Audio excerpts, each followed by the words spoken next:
Di sebuah desa yang tenang dan asri, tinggallah sepasang suami istri di rumah kecil mereka. Sang suami dikenal sebagai pria penyayang dan bertanggung jawab. Istrinya, sosok wanita soleha yang lembut tutur katanya. Mereka memiliki dua anak, seorang putra dan seorang putri, tumbuh dalam kasih sayang dan keharmonisan keluarga. Mereka adalah definisi sederhana dari keluarga bahagia. Tetapi, seperti yang sering terjadi dalam hidup, tak semua bahagia disukai oleh semua orang. Sebelum mereka pindah rumah, keluarga ini mengalami masa-masa ganjil. Sakit datang silih berganti tanpa sebab yang jelas.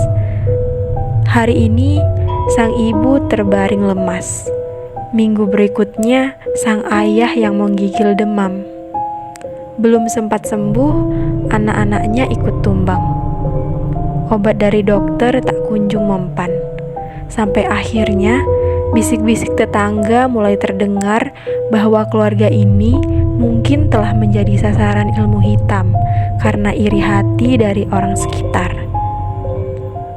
Merasa tak aman, mereka memutuskan pindah ke dekat rumah orang tua mereka. Ajaibnya, setelah pindah, penyakit mereka hilang begitu saja. Sehat, normal, dan damai. Seolah tak pernah ada yang aneh sebelumnya. Beberapa tahun berlalu, sang ayah memutuskan membangunkan sebuah rumah kecil di dekat rumah induk untuk anak lelakinya ketika menikah nanti. Tetapi rumah itu justru menjadi awal dari bencana baru. Tak lama setelah rumah itu selesai dibangun, sang ayah jatuh sakit. Awalnya hanya demam biasa, namun perlahan menjadi sakit yang tak wajar. Tubuhnya lemas, berat badannya turun drastis. Wajahnya tampak cekung, tetapi perutnya membuncit tak wajar. Berobat ke sana kemari, dari puskesmas hingga rumah sakit daerah. Tetap tak ada hasil. Hanya gangguan pencernaan, kata satu dokter. Mungkin lever, tebak yang lain. Tetapi semua pengobatan tak memberi perubahan. Akhirnya, mereka diberi rujukan ke rumah sakit di Jakarta karena alat medis di desa terbatas. Di Jakarta, hasil ronsen, cek darah, bahkan USG tak menunjukkan tanda penyakit yang serius. Dokter kebingungan. Tak ada yang bisa mendiagnosis sakitnya. Sang ayah hanya diberi obat pereda nyeri sementara. Tubuhnya makin melemah. Tulang belulangnya terlihat jelas, namun perutnya makin membesar. Berbulan-bulan di sana, hanya penantian dan rasa sakit yang menyiksa. Sampai akhirnya, keluarga memutuskan membawanya pulang. Di desa, sang istri masih berjuang dari obat herbal yang direkomendasikan tetangga, hingga resep dokter yang dijual mahal di kota. Tak hanya itu, dia juga mendatangkan ustadz dan kiai untuk meruqyah sang suami. Dan benar saja, saat diruqyah, sang ayah memuntahkan darah kental berwarna hitam. Ustadz berkata bahwa itu adalah hasil dari santet yang telah dibereskan. Tetapi meski sempat membaik sebentar, tubuh sang ayah kembali melemah. Suaranya pelan, tubuhnya menguning, bengkak di beberapa bagian. Namun, di tengah keputusasaan ada secercah harapan. Nafsu makan sang ayah mulai membaik. Dia bisa tersenyum kecil.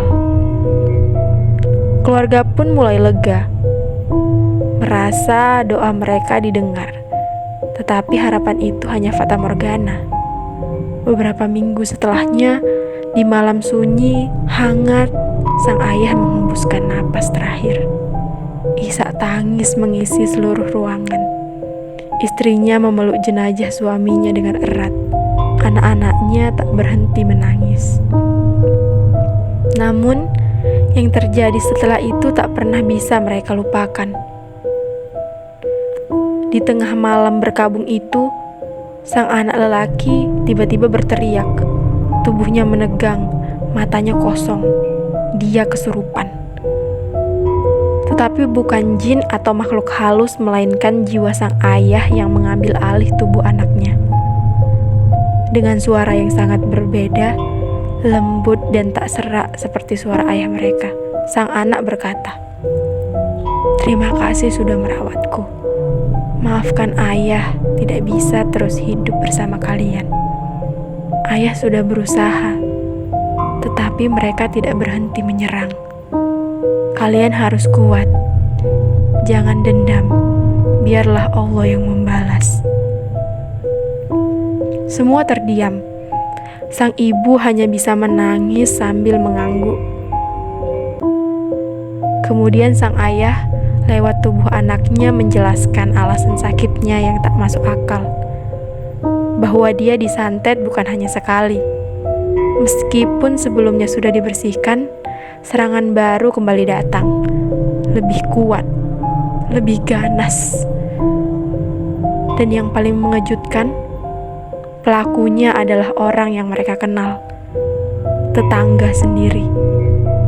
Yang bahkan rumahnya tak jauh dari rumah mereka. Bukti memang tidak ada, tetapi tanda-tandanya terlalu jelas untuk diabaikan. Apalagi saat ustadz yang berbeda datang dan mengatakan hal yang sama.